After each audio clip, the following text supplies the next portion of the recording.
Police Canine Radio. Rich, what's going on? We're back at it again. It's Christmas time. We are. Right around the corner. You get your shopping done? My wife's got all our shopping done. Did you shop for her? I think she's watching, so yes, I did. Maybe this one comes out after Christmas. Maybe you'll slide by and look like you're organized. Knowing you and how you feel about everything, you went and shopped for her first. Yeah, last year. Right. So January, I had all her stuff together. Yeah. So, good for you. Got any news of the day? Let's see here. News of the day. Actually, I do. I saw you were on the canine page the other day. Yeah. So, California man trying to steal goat shot by elderly homeowner. No. You have any dog news? Oh, dog news. Let's see. Well, yeah, basically our basic handler class just wrapped up. Did the graduation yesterday. And great class. Real quick, if you guys are going through a basic handler class, or you're a supervisor and you're supervising a unit that contracts outside for a basic handler class, make sure that during that class, number one, they're doing reality-based training, right? And the guys are having to make decisions, putting them under stress. But I'm talking to some guys out there, and they're like, yeah, we didn't do gunfire in our basic handler course. So, in other words, guys are hitting the street without ever seeing their dog's reaction to gunfire. And they are not doing engagement. They haven't been doing muzzle, or they're not doing civil. They've just done some sleeve stuff or some suit stuff. Make sure you're checking all those boxes before you hit the street. Yeah, and those of us that have been issued a KMPV dog in the past, gunfire may not be what you're prepared for, right? Those dogs have only seen gunfire equals bite, and you don't give them an external bite, something downrange, and they hear gunfire, then you might be the closest thing that they want to latch onto. And then, of course, other dogs that haven't heard gunfire at all and might be fearful to it, and how you want to start slow and move into that. So, well, you don't want to find out once you hit the street. And so we've got a couple dogs in our group. One specifically I can think of, he was out of the basic handler course 3 weeks into it, and we're trying to get him into do an interview. And next thing you know, he's in a running gun battle with some robbery suspects, and he's dumping magazines and running, and the dog gets shot and everything else. So the dog had been exposed to gunfire in the basic handler class, but you don't always have that, like, oh, I'm going to wait 6 months or a year and get them up and running, and then we'll be, there is an element of that, but let's try to prepare them on the front end the best we can. Yeah, and at the very least, also, when you have some downtime, draw your handgun. When you're out there with your dog. Oh, I'm glad you brought that up. Put on your gas mask, you throw a helmet on, do some of the stuff that's not a normal picture, so your dog can see that and just see how your dog's. Because frequently we have guys that reward with a tug with their gun hand, just because they get used to that, and then they go to pull out their gun for the first time, and the dog's like, sweet, tug time. Yeah. And then there's a problem. So on that note, and I think this is an important training note for our listeners, there's something called classical conditioning, and we use it to our advantage when we're using marker training. And it goes back to Pavlov and his dogs, and it's the bell goes off and food comes out, bell goes off, food comes out. With Pavlov's dog, the bell went off, the feeder got jammed, no food came out, the dog salivated, had a physiological response, basically took something that meant nothing to the dog, such as the bell, paired it with food, and now it was very meaningful to the dog. So think about that in terms of you drawing your gun. If the only time your dog is hearing you draw the gun in the beginning is draw, fire, draw, fire, draw, fire. Now you're going to go draw your gun, and your dog is, woo, here he comes. He's going up. It's natural. When gunfire goes off, most dogs get excited. They get barky. They get animated. And so let's not classically condition that. Make sure you're doing a lot of drawing and not firing the gun. Drawing and nothing happens. Drawing and nothing. And it's not draw toy, because you're going to create the same issue. Problem, yeah. Draw, nothing happens. Draw, nothing happens. Get them so the draw just becomes background noise. So, and then the other thing, and we had a listener send us a video. He obviously was working his dog at the range a lot. It looked really good. He's shooting. The dog's barky. That's going to happen. But the dog's in position. And he's shooting. Dog's with him, looks good, but I noticed he didn't have a back line or a safety line. And I'm recommending, if you guys are out there shooting at the range, make sure you got a 15-foot line on that dog. We do have an unfortunate story from a gentleman that was with a previous group. He was just told, hey, make sure you're taking your dog to the range. That was all the advice he was given. So he went to the range. He drew, shot a round. Dog was solid. Drew, shot another round. Dog jumped up, and he actually killed his dog at the range. So whenever we're doing gunfire at the range, I always have a safety line, and I don't care how good the dog looks. It only takes that 1 second for him to get a hair up his butt and freaking jump up while you're shooting, and then you have a really horrible accident. Prone is one of those things where you see that a lot. I had a dog that had a hard time whenever I was in prone. She wanted to friendly maul me, right? Like, oh, Dad's on the ground. It's time to hang out. So go to the range, get down in prone position to fire, and here she is wanting to climb all over me, which was hard enough work on its own. Now I'm adding gunfire, and she was a KMPV dog. It was a lot to deal with, and same thing, like I could not deal with that on the ground, have a clear shot without having somebody back there holding the safety line and kind of working with her. And we got just past smart. it. It's just smart. Yeah, and I don't care if your dog is freaking solid. Like, it's not worth the risk. And then again, hearing protection. We like the Rec Specs Hearing Dog Pro. I think it's the best on the market. It's like a sock that goes on their head. And you know what? I'm going to show some video at the end of this episode of one of our dogs at the range in the basic handler course, and we'll show some clips from the basic handler course of some of the stuff that we're doing with the dogs that I think are staples it shouldn't be advanced dog stuff.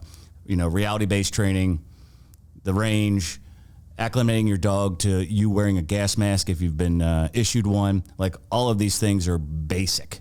And so let's just make sure we're out there training things that are unnatural and not natural. If we selected the right dog, you don't need to do a million building searches, right? That should come natural. It's the dog doing obedience and the things that I mentioned. And then the other thing that sometimes isn't natural is my meniscus.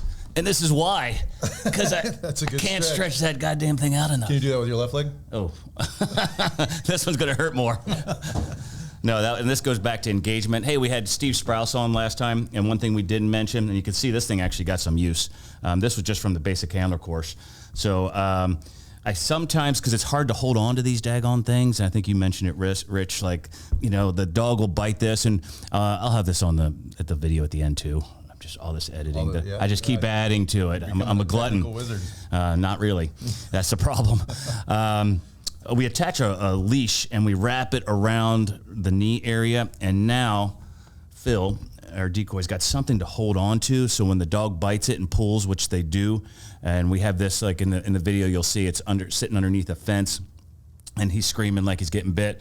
He can actually hold on to something, versus this handle, it's really hard to hold on to. And even then, this can be difficult to hold on to, but it's just Steve, one more we know thing. you're watching. If you can give us a handle that's like a shovel handle right here, we would love it. And I know you're going to tell me, make your own damn shovel handle. But yeah, that's that's on our wish list. All right. Anything going on with you now that we went on a little tirade there? No. Let's just move in. I mean, this is going to be a good interview.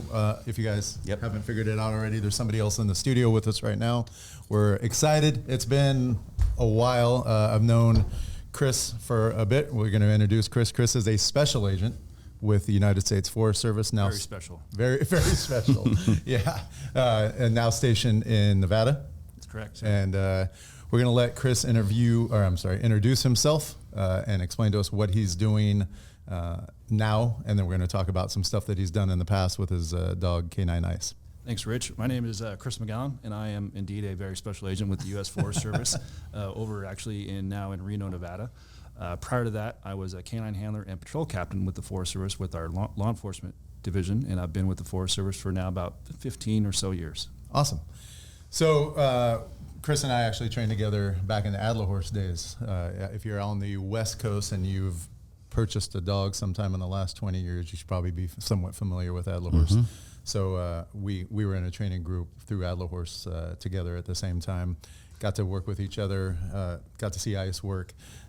We ended up going different directions with training groups wise, and Chris got into some stuff with Canine Ice. Dog got stabbed once working a garden, and then beat with a blunt object on a second time. Both times had to be medevaced. Is that what we would call it? Medevaced. Yes, Helo lifted out of the garden.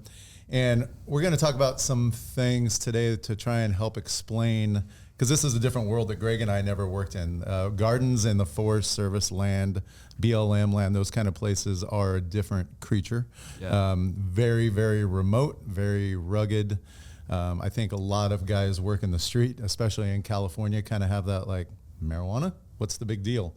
But when you're in Forest Service land and you have marijuana gardens that are being operated by cartel employees, and you're doing a lot of different things to adjust the environment so that the forest isn't running like it's supposed to and it becomes dangerous for people who are out hiking and whatnot.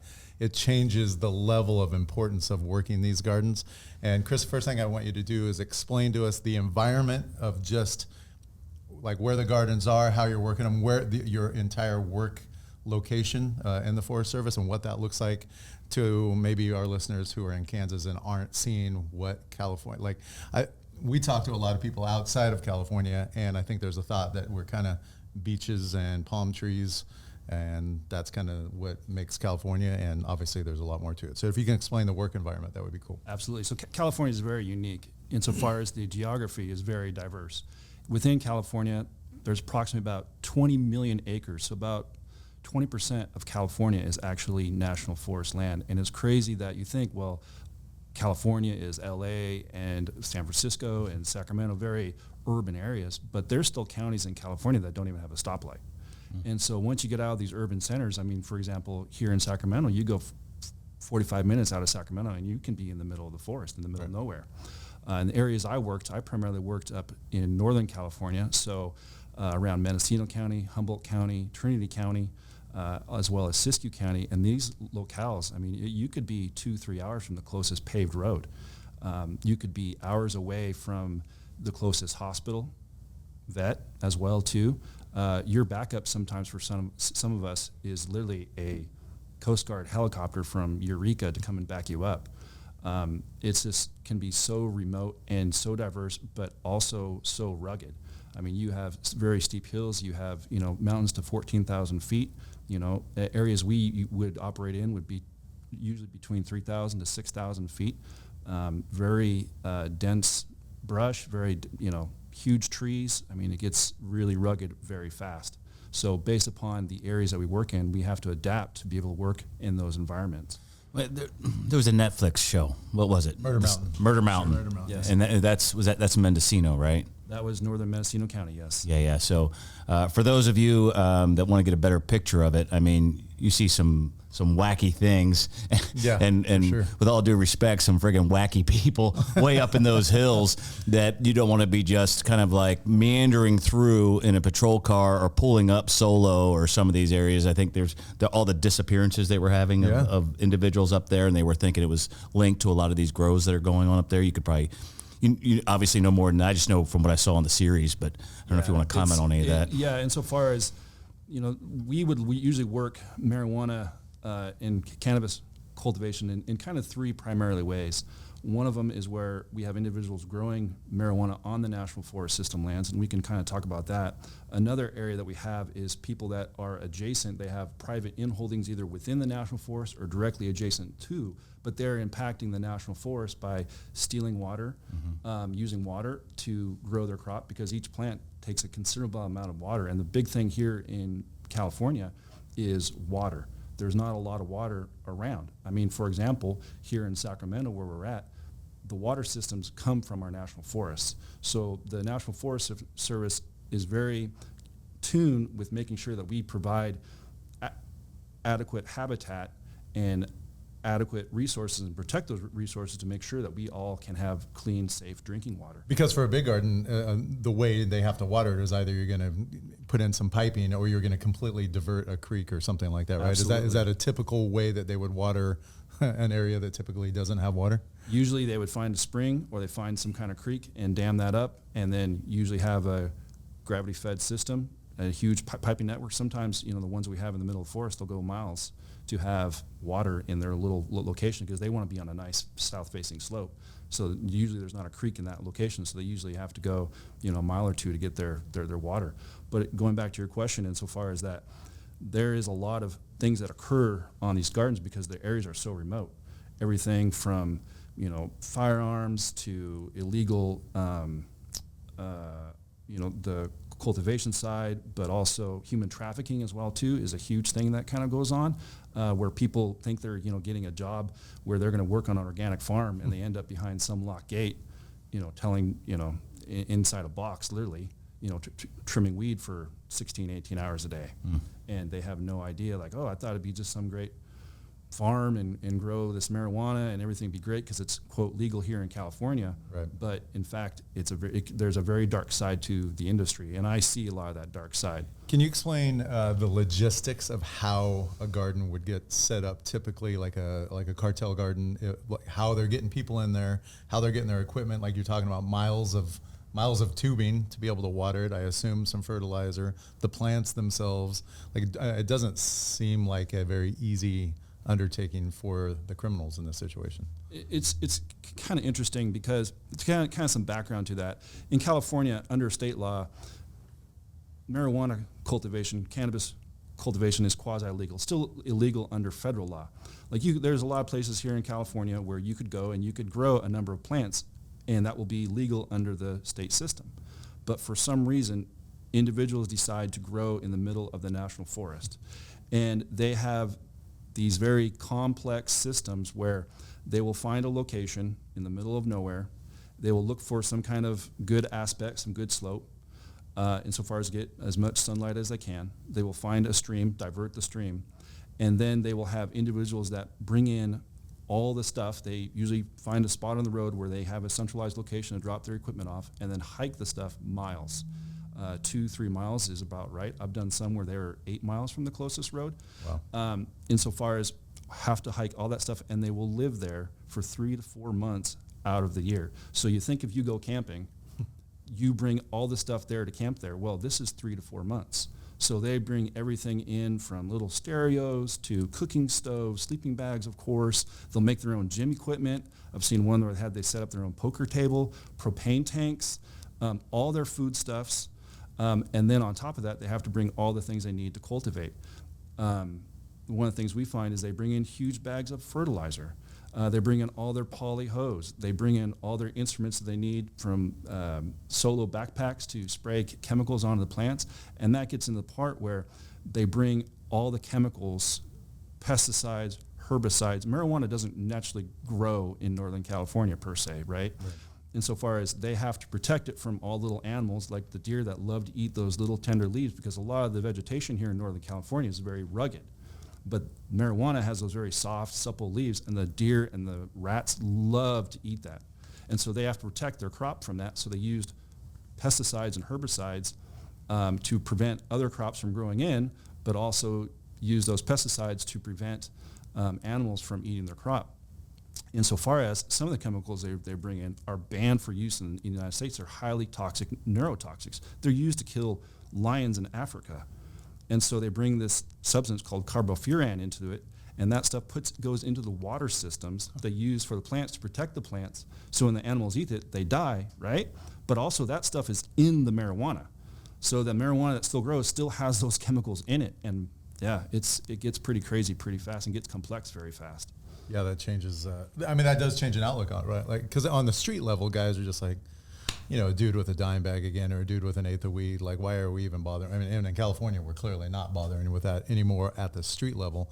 But when you get into the garden level, and then we talk about the level of violence that's in the gardens, and I think, fortunately, for me, I was able to work with a lot of you guys up in the North State, and when I was training with the PD that I worked at, and got to see that, like, some of the rugged land. We'd go up into Wairika, we would go into Weaverville, those areas, trains with Siskiyou County, Trinity County, and be able to see the world that they were working in, and it was not the same as the flat land that I was coming from. And seeing, like, I know you've worked with Nate Trujillo, he's a deputy up north. His preparation, and I'm sure yours is similar, to get the dogs ready for the garden season. That's what he would always say. He's like, hey, I got to get the dog ready for the garden season. I'm like, what's that mean? And he was out on these huge hikes, just getting the dog acclimated to be climbing again, going down, up, long distances, hiking with gear on. Is there something that you would do as well to get Ice ready? I mean, I know Ice kind of had the mindset that he was always ready. But I don't know about that. No, there's a lot of work that goes into that. And kind of going back on that is, there's a lot of prep work, but there's also a lot of control work involved in that too, because you have to not only have a dog that can be in those environments, be in extreme rugged locations, but also have the amount of control in the dog to keep it where it needs to be and put it where it needs to be. And I'll just go back real quick. When I got out from Adler Horse with Ice Dog, you were in our training group. with Luna, and I had no idea what was going on when I started with my dog. Like we didn't have, like, I didn't work for a department where there's like 5 of us where everyone can talk, and you got there and you had your own little group, within your city to do that. No, it was pretty much just me. So I had to figure out like what to do with this dog. Right. And luckily in our training group, you had Luna, right? And I would see, once a month I'd see you and Luna doing these amazing things with control work and obedience. I'm like, how do I do that? So I ended up training up my own like decoy. So like I would go back after a monthly and I would do like redirects, obedience, verbal outs, where I would try and to replicate what you were doing with Luna, because I knew like that's where I had to be too. And I never got into the trial side of things because during the summertime was our busiest time. Yeah, you guys are always out. Yeah, but it's like, I just want to say, like, your informal leadership with that, you probably didn't even know it at the time, but dude, I'd see you at our monthly for 8 hours, and I would spend probably 16 hours That's cool. the next Thank 2 you. weeks, Appreciate like trying to figure out and trying to reverse engineer what you were doing and doing it myself. Because honestly, and I'll just be brutally honest with it. Like, I was so new, like I felt like I didn't want to ask the dumb questions. Like, hey, how'd you do that? No, that's huge, because we talk about that all the time, because I mean, what we're doing here is kind of geared towards the new handler. And as what we're trying to do is we're trying to answer all the questions that we had, because all 3 of us have been in that situation where you're like, what do I do with this thing? Gregg had the benefit of coming from a sport background before he got his police dog, so he at least had. Yeah, but tactically, I was freaking nightmare, dude. I say I'm freaking lucky to be here just because I didn't run into the right guy, or gal. And and then you're right. That's like our message here is to bring this forward. So it's cool to hear you. I mean, it's not cool, right? In some ways, because it's like, it kind of sucks that, to get prepared out there, you had to figure this out on your own. Right. Like, yeah, we literally, like, I had to write the book. There's others that do the work, but I mean, even when we were really highly involved with our federal and state and local partners, there's probably in Northern California, maybe 7 to 9 dogs that do that kind of work. Right. And a lot of the prep work, kind of going back to your original question, is number one, getting the dog acclimated to working in 100-degree plus weather for multiple hours, being able to hike, and also being able to move silently. That's one of the big things, is being quieting down the dog, where you would have to make sure all your equipment is quiet, whether that's, using tape on your harness and stuff, because even the slightest noise will tip them off, or it will not allow you from hearing something. And also, like, doing like a 3-mile hike and all you hear is squeak, squeak, squeak, squeak the whole time gets rather annoying. And so far, there's a lot of different equipment that we would use, as well as some of the different tactics that we would use too, that are kind of unique. I think one of the most probably unique things is working with another dog. And so far as I see on deployments on the state, local side, where you have someone that runs from a vehicle, well, there's only one dog there. Right. Well, we have the opportunity to be where we have a pre-planned operation. So you'll be working with another dog, and sometimes even multiple handlers and dogs at the same time. So you can then be on operation with 2 or 3 people and their dogs as well too, as well as working in an environment where everything's open. It's not confined. And so you always have to be cognizant of where people are at, what people are doing, where the other dogs are at and what they're doing, and be very cognizant of every step you take. Because you could step the wrong way or make the wrong sound, and you could put a number of people in jeopardy really fast. And when you guys are moving into some of these gardens, if I recall correctly, a lot of your movement in was in nighttime, right, or early morning, under the cover of darkness. Yeah, it depends. We try and mix things up, but you don't want to be walking in where it's 100 degrees, right? So you try and limit your time as much as you can. So when you guys are moving, are you on a line? I know nothing about the marijuana garden. So as you guys move tactically, is it more of a line, or is it more kind of a V, or how's your? It depends. So that's driven by geography. So usually though, the way you kind of move into somewhere, it's usually in a file line. But once you get into a location per se, it's a very unilateral environment where there's a garden there, but you don't know what is in that garden, because there's multiple plots, there's multiple camps, there's multiple people, there's multiple trails. So you get onto it and you don't really know exactly everything about it. You know where it's at, but you don't know, where this trail goes or where that trail goes. So it becomes very complex very fast, because you find a trail, and this is a trail they're using. It's pretty fresh. Looks like they've been using it this morning.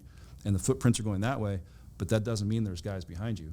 So you would have to split the teams, and sometimes all the trails kind of come back together, so it gets pretty like spaghetti very fast, and you got to know where everyone is at as best as you can. How do you work that with your cover, like with the dog being out there and not targeting any of your team? You know, how, like I could see it getting a little confusing, right? Because you're kind of spread out, you guys are moving, Yes. and the dog might be working a little independently, right? Yes. So how does that? How do you prepare for that? So one of the things is a lot of training. So we would train with the other teams that we work with, and a handler told me, Mike Davis over in Mendocino County, is you'll have a good dog when he can smell the difference between the good guy and the bad guy. And the good dogs that have been doing it for a while know the difference between the good guy and the bad guy. And having that experience and building that experience, like you'll start to see when you start moving with your dog quietly, the dog picks up on that. And I think one of the most interesting things is that the work is very close in line with what a wolf pack would be doing. And the dogs cue in on that. And they see that you're out there with the guys and the gals, you're with your little pack, and they fall right in line with that little pack. And they see, that the dads and the uncles being very quiet. They know, oh, I got to be quiet too, because we're out. We are actively, engaged in something. And after they get a couple operations under the belt, you'll see that point driven home even more and more, where they will start knowing. I mean, one of the interesting things, going back to this odor, is although Ice was a narcotics dog, it's all marijuana. You think, well, I would get to be from about 1/10 of a mile, and he'd be cueing in on the odor of it. Sometimes even farther, depending upon wind and terrain and stuff. And he'd get an odor, and like everything would turn on. Their nose would start going down, their ears pop up, the eyes start getting big, and their tail comes up, and they know it's game time. And I thought, well, he's smelling the marijuana. No, he's smelling the people. Yeah, the scent of the camp that's been there for 3 months. I'm sure there's feces and sweat and fertilizer and all those things together probably. But there was operations where we'd be in, unfortunately, have to take somebody into custody, and you'd have multiple people trying to take this person into custody safely because they're armed with a firearm, and I'd have to put Ice into that, and he would know the difference, which is amazing because you got 5 or 6 officers on somebody, and you put a dog into the mix. I mean, you got to be very careful. I mean, I wouldn't just, just send a dog in. It'd be very directed, but he would know the difference and go for that open arm. I mean, in the way he was able to do that, I still don't know how he figured that out, but he did every single time. The other component, too, is that we would have, being so remote, like there'd be times because of the vegetation, you'd be pretty close to somebody, but they'd be able to run as you send a dog. And you have to be very cognizant of the terrain because the dog sits at about 3 feet from you, right? They see about 3 feet this high. You see up here. And so although I might be from here to Rich, but there might be some obstacle in between where you had to direct your dog around. I mean, one of the big ones would be like a small ravine where you'd send your dog down a ravine. Someone might be 20 feet away on the other side of the ravine, but once they come down and come up the other side, that person runs completely lost. And because of the odor, they might go left, might go right. So there's sometimes you got to think about like the terrain and where things are at, and think about, okay, this is not the time to send the dog. Our role is to protect the teams. That's what we were doing, was to protect those going to take the people into custody as best we can, because a lot of the people we would confront are armed. And if they're not armed with a firearm, they have all kinds of tools and instruments they can find and go from there. One of the other things we train too is longer time, where there'd be times where although someone might be close, the way they're able to run, get into vegetation, where they might be on an apprehension for an extended period, and having someone where you're able to get to them rather quickly, but the dog, there might be some times the dog is kind of on its own, and we'd have to work through that, where we would do some training cycles where the dog would be kind of on a longer duration, build up some of that endurance, but also cycling through. Insofar as, someone might be starting to give up, so the dog starts to give up a little bit, but then they fight again. And so making sure like the dog would be working independently and having to think through some of those problems and do that too. So there's a lot of different stuff that we'd work on to make sure that we do things as safely as we possibly can. Knowing that a lot of the gardens were cartel gardens, what is the range of weapons that you've seen in a garden? I mean, obviously we've dealt with knives, and we're going to get into that later with your dog being stabbed. But from everything, obviously from a blunt object to what other kind of stuff are you seeing in the gardens? Literally AK-47s. I mean, everything from that all the way up. AK-47s with, the big long clips on them. I don't know if any of those were, full auto, but I know I've seen quite a few of those. Yeah. As well as, other rifles and long guns, a lot of handguns. As far as are the gardeners told or given any kind of direction to fight back if law enforcement shows up? Is that for, are those for predators, or are those for, bandits that might come in and try and take over the garden? Like, what is as far as what is the goal of then being armed? Like, is there a thought that they're supposed to deal with law enforcement in a certain way? I think it depends on the individuals that are there. I think some are like, oh, this is for a bear, but there's some that you would come across like, a lot of these grows were cartel driven. Just like anything else, there's different people working different ones, and there's some that are higher up than others. Mm-hmm. And so you would find some that are higher up that have the mindset and the training to want to take on us. And sometimes you would come across that. A lot of them where, they're just scared too. They don't know where they're at. Right. But you would see the whole gamut. But the thing is, you don't know which one you're dealing with. Well, and scared is just as dangerous as, we see it with dogs, right? A dog that's in fear is going to bite you just as much as the bold dog. Absolutely. So, yeah, that's, I'm sure that was a little hairy going into some of those. At one point, your dog got injured pretty bad twice. At one point, your dog got stabbed in a garden. Yes. You want to walk us through that one and let us know what happened with that situation? So we were doing a garden. It was up in Trinity County, pretty remote area of Trinity County, off of the Highway 36 corridor. It's crazy. Like, you're driving up Highway 36, which is one of the main routes over to the coast, and you go 10th of a mile off that, and you could go stumbling into a marijuana garden that's run by these guys from the cartel. But we were doing one a little bit more remote. We were pretty deep in the middle of the Shasta Trinity National Forest in Trinity County. We were doing an operation to apprehend suspects on a grow. There was probably about 6 to 8 of us, as I recall. We were working 3 dogs on that one, 2 pretty experienced dog, Ice being one, and then trying to work in a new dog as well too. One of the things that kind of happens is, although we know where these sites are at, generally speaking, we don't really know what the sites look like I said. Oftentimes these sites are found by somebody flying over in a helicopter looking down and be able to see, the plants on the ground. They hit the GPS of where it's at. We have the GPS as well too, where they're at. But those coordinates as someone's flying could be anywhere from a 10th of a mile off to more. So basically we were kind of coming up from the bottom of a small drainage, and we were probably about a 10th of a mile from where the coordinate was of where this garden was supposed to be. But we were kind of coming up out of this drainage. The canopy opened up where there's a single pine tree, fir tree canopy. So it was pretty open. It just all of a sudden opened up. And sure enough, on the hillside above us, maybe 30 yards, was the plants. So we were in a really exposed position. We were down below the garden. The slope was probably about 30%. So we were in a really bad position. We were in the open. We were at the time in a file. And as soon as we saw the garden, we also saw the cultivators. They saw us as well too. And so they started running, doing a flanking motion. And again, we don't know if they're running to tell their friends. We don't know how many there are. We don't know if they are armed. But when they start moving with purpose, it's like we don't know if they're fleeing or if they're going to go tell their friends. The decision was made to apprehend those individuals with our canines. We had 2 canines up front. I was kind of just a little bit back, so I was kind of the second dog. We train with multiple dogs to work with multiple dogs and multiple handlers. Handler sent the first handler, really great dog, really, really solid, good dog. Moved forward. He was tracking one suspect. I made sure that Ice was tracking the second suspect, made sure that there was a good lock. Can I stop you there? Tracking, you mean visually tracking? Yeah, visually tracking, yeah. For those of us that, there's a lot of people east of us that track nose down. No. So, you meant that he was visually able to see so what I was saw going that his eyes were focused on that suspect. Right. So I sent Ice Dog after him. I would carry, one of the most important things, especially working in a remote area, is carrying a GPS, a tracking GPS for the dog. So I would carry the Garmin Astro. So he had this collar, I had a GPS, so I had real-time tracking where he's going. As the suspect ran, I saw him move into the brush.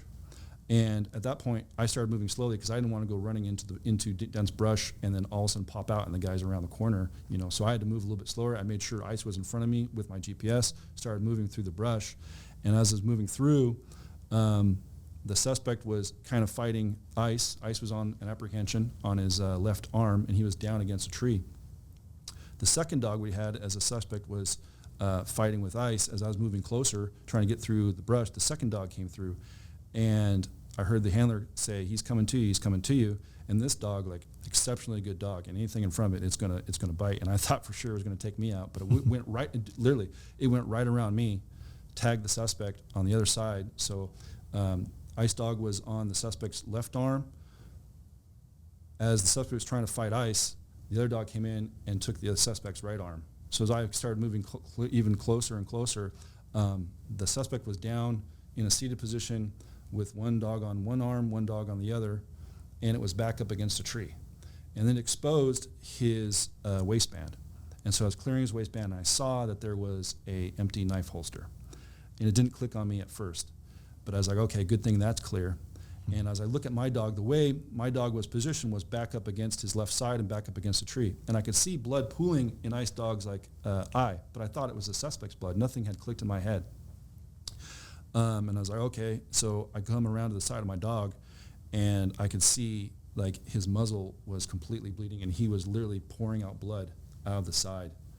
About that time, other officers got there, and I was like, Ice has been stabbed. And I thought I said it pretty quiet, but I was probably yelling it, that he'd been hit pretty good. I mean, and it was crazy to see how much blood was coming out as fast as it was. And I don't know how much blood males have, but I knew that they have a lot less than we do. Yeah, sure. And so it was like immediately, but what was crazy is, Ice Dog stayed on the apprehension, and he would have, I'm sure he would have gone lights out and not let go. It's crazy what the drive that these dogs have. It's like crazy that we have these amazing tools, and they will do absolutely anything for us. And they didn't, I chose this profession. They didn't. They just came out of, in my dog's case, Belgium someday, prancing around the fields out there, and one day they open up and the doors are in Riverside, and then before he knows it, he's, in 100-degree weather. But they love it, and so it's like, it's tough to see your partner that you've worked so hard for, and then you have to work harder for.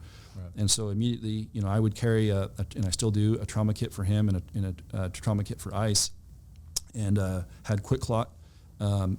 Immediately took him off the apprehension as the suspect was able to be taken into custody safely, and started using the medical equipment that I had.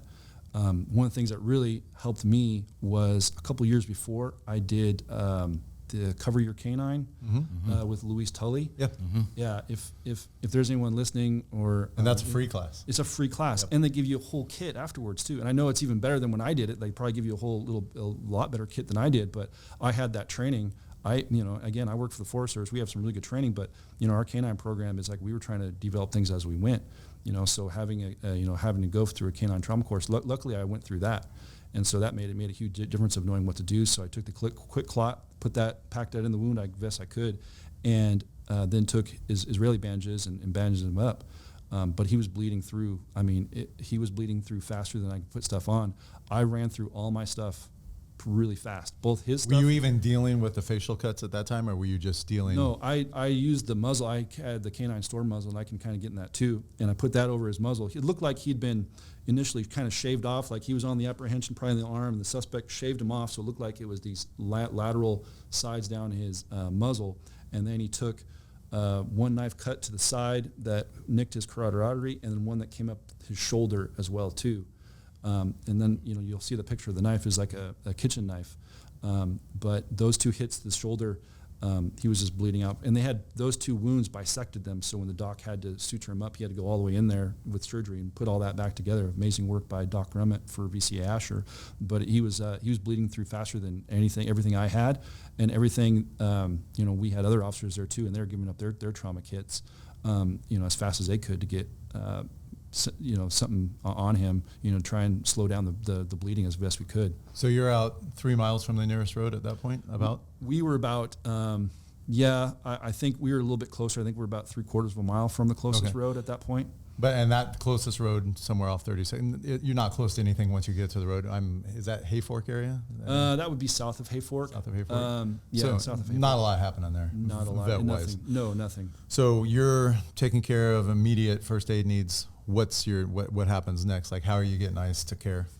What we had to do is we didn't have a helicopter with us that day, so we had to call one. And we were, like you discussed, early in the morning, and we were in a point where there wasn't a helicopter on call. Luckily, there was a dispatcher that was manning the radio, had got on early, and then also they were able to get a hold of CHP out of Reading. One of their helicopters out of H-14 out of Reading. And luckily, they were on early that day too, and they happened to be listening to the radio. So when they heard, they got the call. They happened to be a little earlier than they were and started heading our way. But we were in the middle of forest. You can't land one where we're at. So we had to bandage ICE as best we could, and then carry him. 3 of us carried him to the closest road. And I mean, even though ICE was a little on the smaller side, he's about 67 pounds was his running weight. During the summertime, but carrying a 67-pound dog and with the adrenaline going through my system, I mean, I was exhausted, and I was in pretty good shape when I'd hike those hills pretty good. But dude, I couldn't go. So we just pretty much traded them back and forth till we got the road. Drove out to kind of the spur road off of 36. Drove that down to Platina, where the helicopter literally landed in the middle of 36. The CHP helicopter did. I mean, just landed. Right on the road. Yeah, cool. And not the first time there, my backup either. But they landed in the middle of the road, threw them inside, no questions asked. We were kind of talking on Claymars, on the radio where to meet. That worked out pretty good because everything was on the fly. And then flew them down to Benton Airport there in Reading, where they had a car waiting for us. Threw them in the back of the car, drove them up to VCA Asher up off a hilltop in Reading, where the doctor. Luckily, there's their really good doc was on staff that day, and started working on them. It was the doctor said about 30 more minutes he would have made it.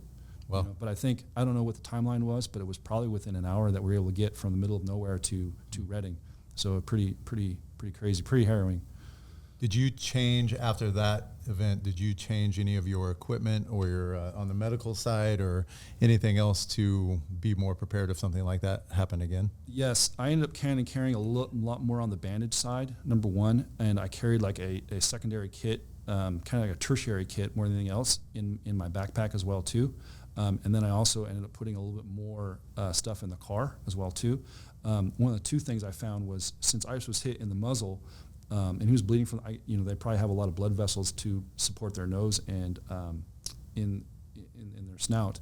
I put the muzzle on him, but as we're flying back in the helicopter, he was starting to have difficulty breathing. But it was like, I knew that muzzle, what was putting that direct pressure on to prevent him from bleeding there, but it was like, he needs to breathe. So I took that off, and he just opened up everything. So I was able to find a muzzle that was adjusting muzzle. I think I used direct action canine, and they have a muzzle that you're able to adjust this top, and which went the long run for the second incident, where I could adjust it, but also allow him to breathe, but also be able to apply pressure to more pressure to where the wounds were. The other thing I picked up, and at the time, the only one I could find was the direct action canine. I know there's a number of others, but having a litter as well too. So having that in your backpack, just something to carry him out with. Yes. What would you?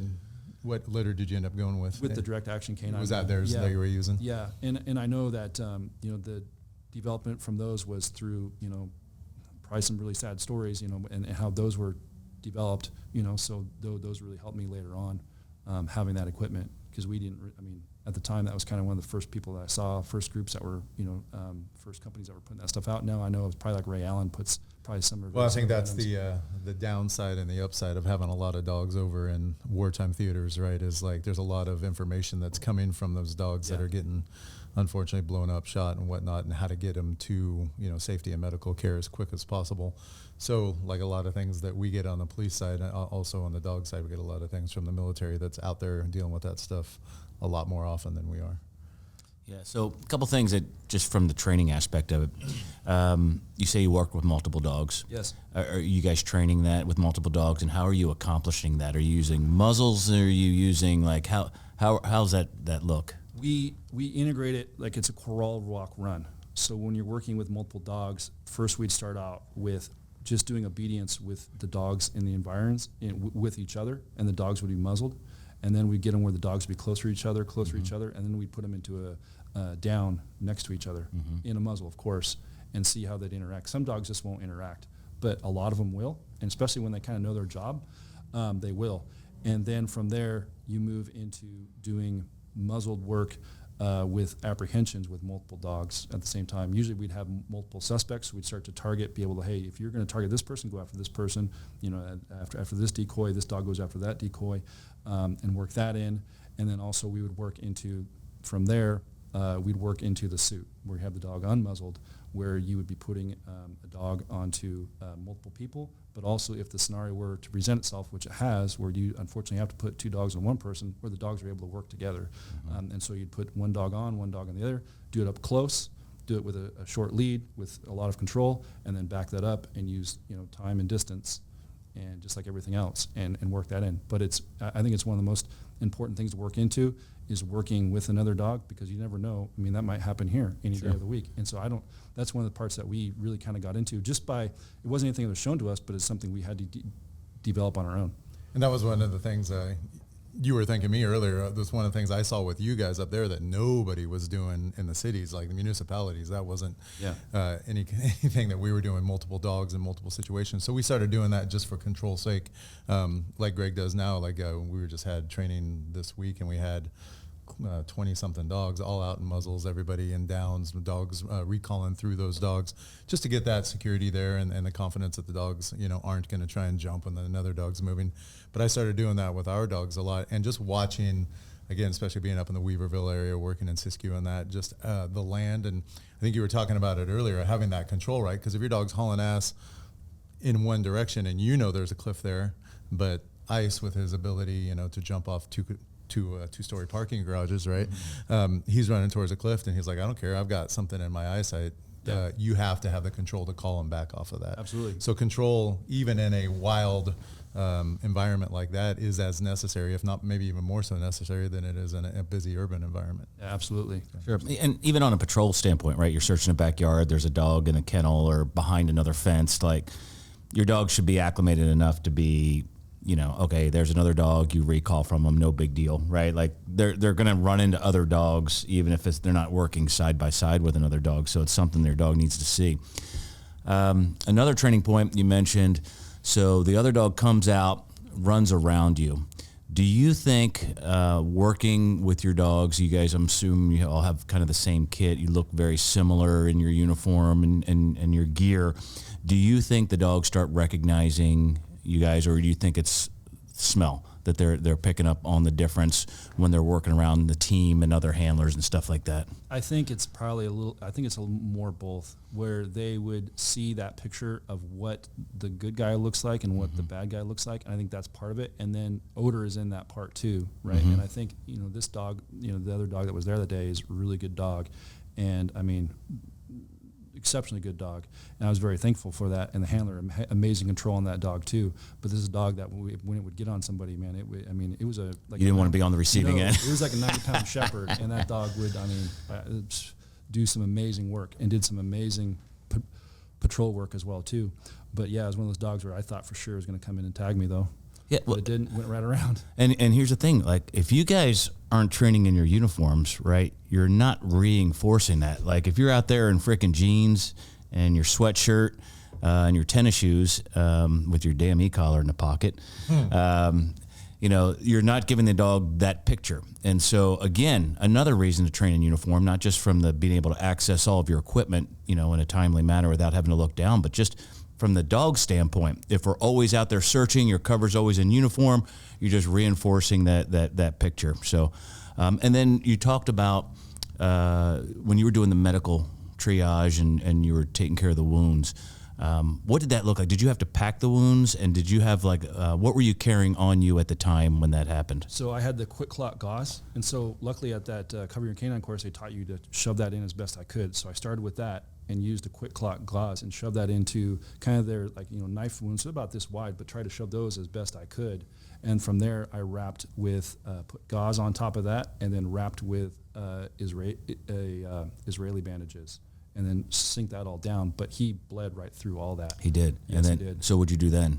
So that's when the other guy's stuff came out, and so we just pretty much put anything we could on there. It was like everything from like a triangle bandage to anything that we had to put onto him. And in that picture that I shared with you, you'll see that it's all, I mean, there's already a lot of stuff on there, but he had bled through that so quickly. Well, in the shoulder areas, it's not easy to tighten things down, right? I mean, if it was a leg, we know Yes. tourniquets, we know we can apply bandage, we can tighten all that up. And on the shoulder, I'm guessing you were having to kind of go across the chest a little bit. Yeah, it was kind of in a tough spot. So it was like right at the very top end of the shoulder, the one that went into his neck, the way the dogs were. I can't really show it on me, but there's one that kind of came up and one that went in the shoulder. So it was a really, really tough spot. And I think one of the things to address with that, and I just listened to your podcast the other day with the vests, and it was really interesting study that was done, but we would not have those vests because we were concerned about the heat. And this is again. Well, yeah, but when that happened, I think the weight of the vest Yes. is not what it is now. Yeah, exactly. I remember right? when we were working the same; those things were cumbersome, and they are. Yeah. We talked about it when we talked about canine stormers vest. Now there's almost no reason not to, except Absolutely. for mobility. Mobility, Right, I think, is still an issue, but the weight is a non-issue, and the Yeah. studies Yeah. confirmed that it actually protected the dog from direct sunlight. So, But again, I'm just going back to, to reaffirm, like, that's why we didn't at the time. Right. Obviously now things have changed. Things have dramatically changed in the last, 5 or 6 years since that incident occurred, and the weights have gone extremely down, and they've gotten a lot closer to the dog. And, one of the other things we're concerned about too is the way the vegetation is. Dogs can get snagged, and I've seen it where they get snagged on their harnesses, literally. And so, you want to get to your dog and it's been choked out because it got a stob through its harness, No, and that was one of the things, working up there with you guys is like the manzanita, and like, again, nothing that we have to worry about in the city, dog has to run through some ivy, that's a tough day, but up there the manzanita was gnarly. Like it would just grab onto the dogs and anything they had. So yeah, I think working with a vest there is, you have to weigh the benefits, and I would venture to say more often than not, it's nice not having that.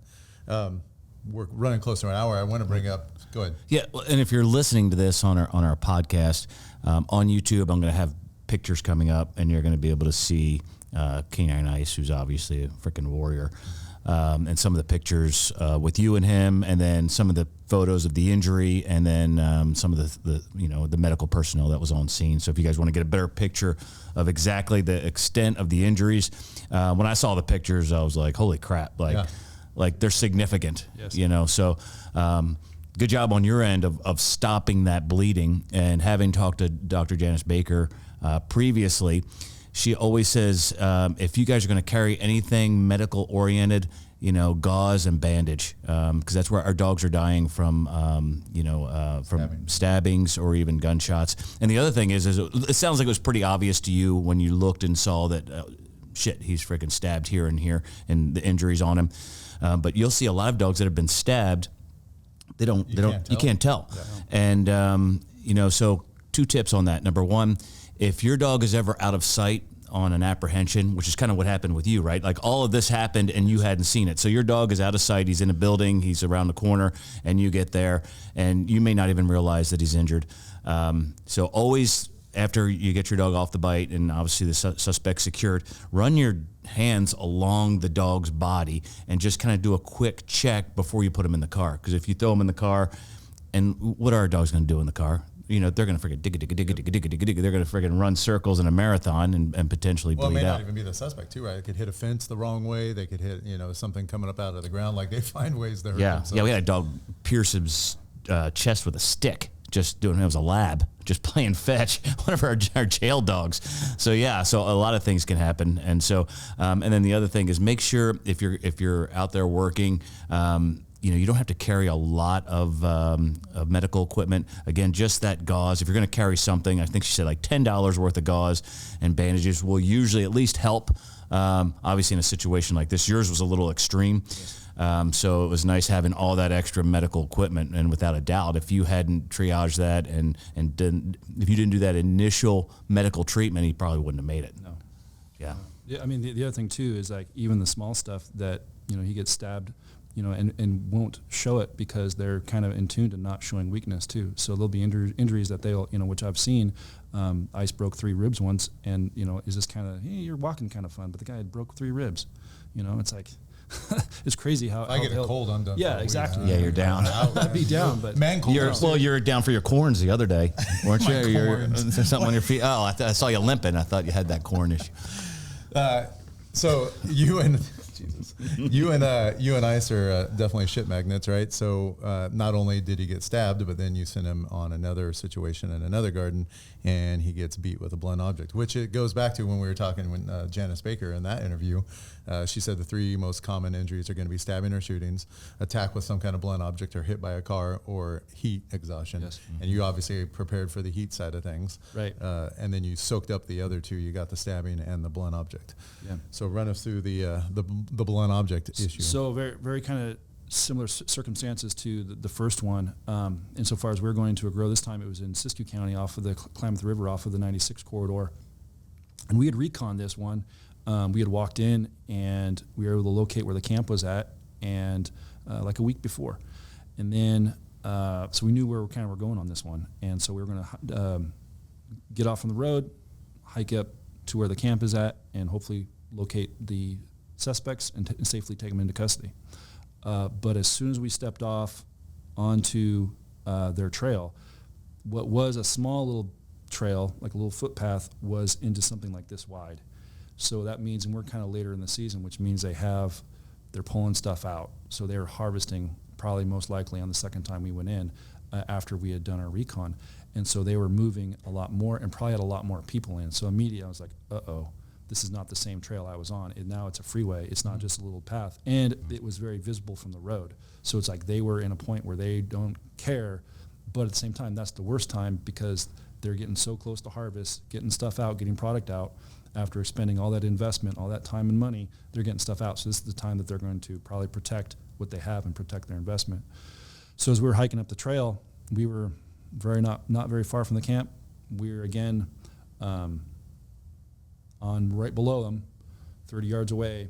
2 suspects came walking to us, and we were able to kind of get to some cover as best we could. But we were still in a kind of more of a single canopy, open tree, open oak, and it was just like a matter of time before they saw us. So we froze as best we could and let them kind of walk down to us. But they saw us, made my announcements. They kind of fled back up towards the camp, so I was concerned they're going to go tell their friends, So I sent Ice, and the suspect drove off this really steep embankment to the left, where we were kind of hiking up like a small ridge line, like almost like where the ridge was like this. The trail was kind of coming up the center. The ridge dropped off significantly to the side. So I sent Ice. Suspect turned and then started running down. Ice tracked him, Right. and located him. But it was so steep, like they went straight down, where I was on my back, like literally sliding down, and I slid down for, it felt like a couple hundred yards. And I got down to the bottom to a creek, and I looked at my GPS, like, oh, Ice is right over here.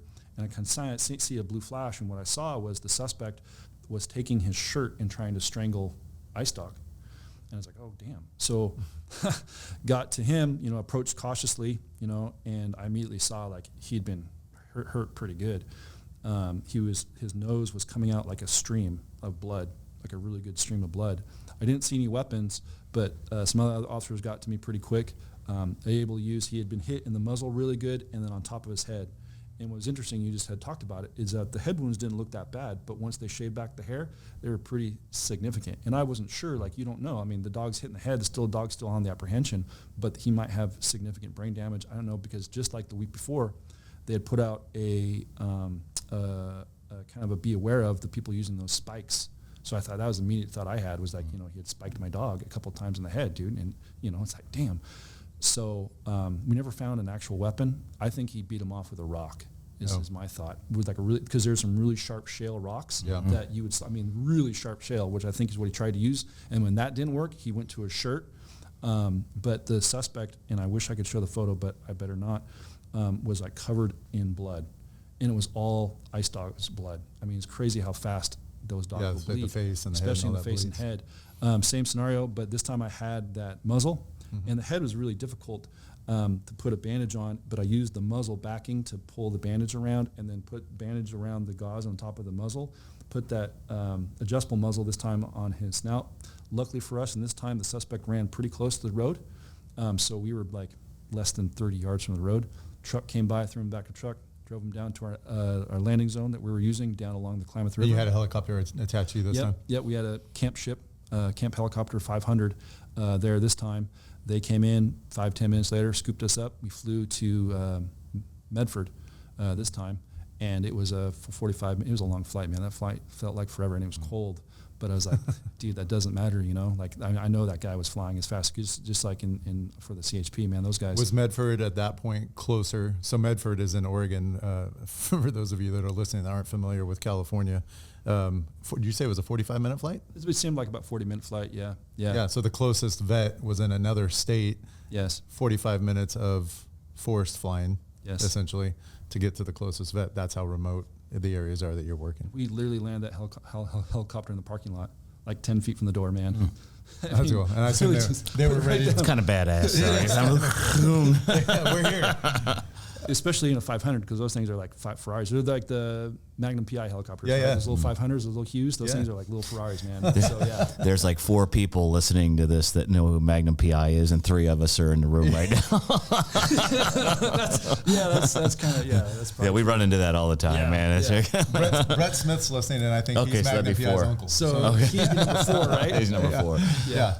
That's funny. So got that taken care of, good in the vet. Anything, I mean, was not a lot of, what happened? What would they have to do to treat that? Luckily, it was very superficial. Yeah. So it looked really bad, but in this case, it wasn't all that bad, which was really good. I mean, there wasn't anything where he sustained any fractures or anything like that, but a couple stitches later, I think it was like 8 stitches later, and he was like working the next day. He looked beat up, but he was, I mean, those, he was back at it. Crazy. Like after he got stabbed that first time back in 16, I mean, I had him not really back to work. I mean, but he could have worked 30 days after. It's crazy how resilient those how dogs fast are. they recover. I wouldn't have never gotten off. We my won't couch, go into man. complete details, but Ice has the ability to rebound. He may or may not have jumped off the second story of a parking structure if Chris was looking that way and Ice was going this way. Yes. But he bounced back from that, bounced back from being stabbed, bounced back from having his head beat in from a rock.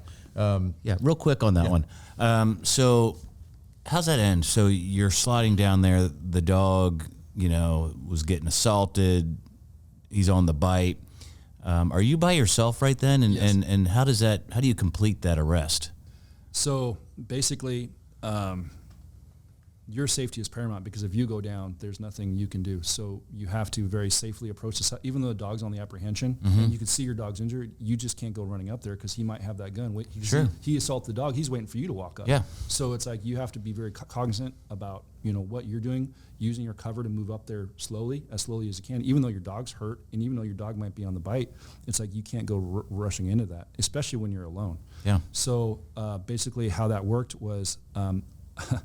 It's tough because you're seeing your dog bleed, but it's like you can't be part of the problem too.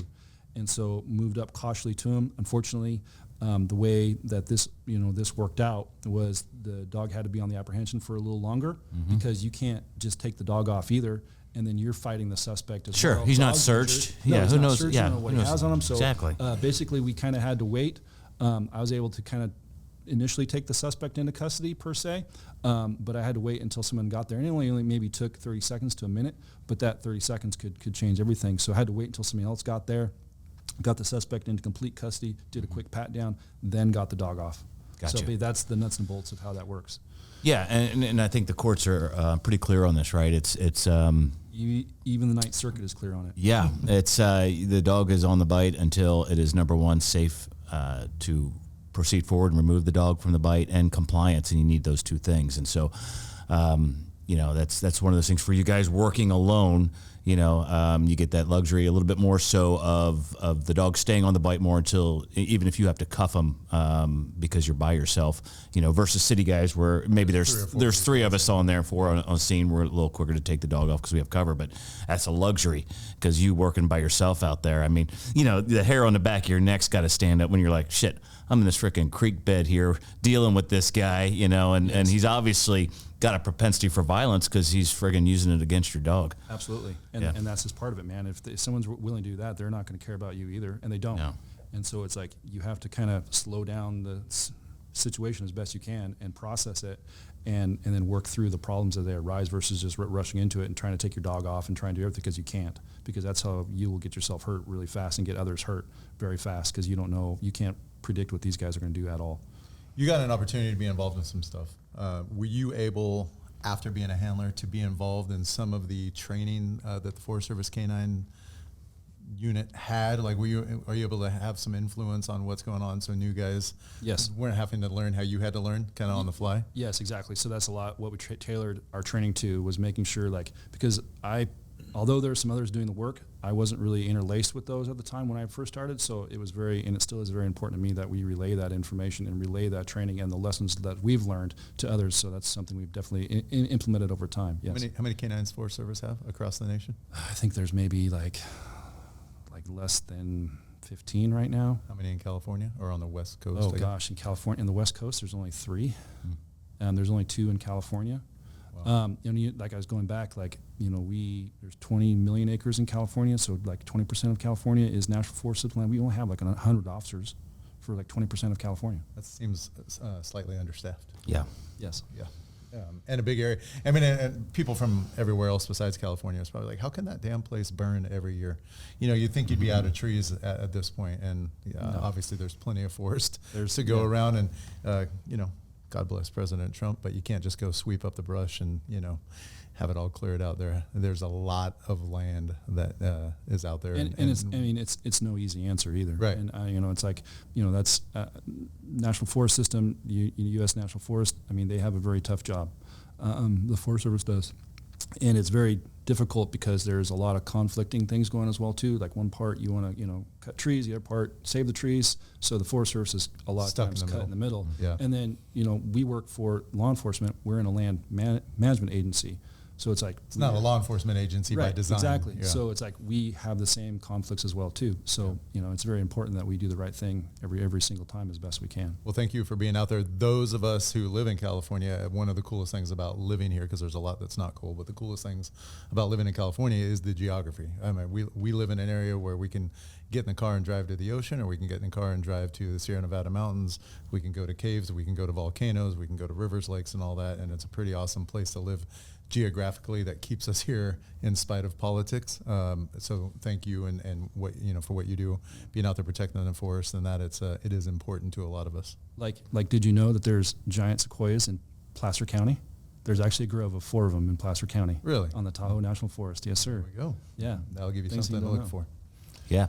And man, thanks for coming on too, because it's like you sharing your stories and just the things that you learned along the way. Like, I mean, that's what this podcast is all about, is bringing this information to guys that are listening going, oh shit, yeah, okay, that makes sense. And that's what I need to be doing. And that's how I need to be training. Like, can you, Canine Ice, so he lived a nice long career, yes. Despite his physical challenges and escapades. Despite the place I put him in, yeah. Jeez, yeah. I put him in some pretty tight spaces, but we came out on top, which we're very fortunate for. And I mean, I learned a lot myself throughout. Honestly, like I wasn't. I know this is kind of tailored for those kind of people starting out. Like I had no clue what I was doing. Literally one day I was out of the horse, and they're like, here's your dog, and figure it out on your own. And out of the horse, great training, but where I had to work different from what you were doing.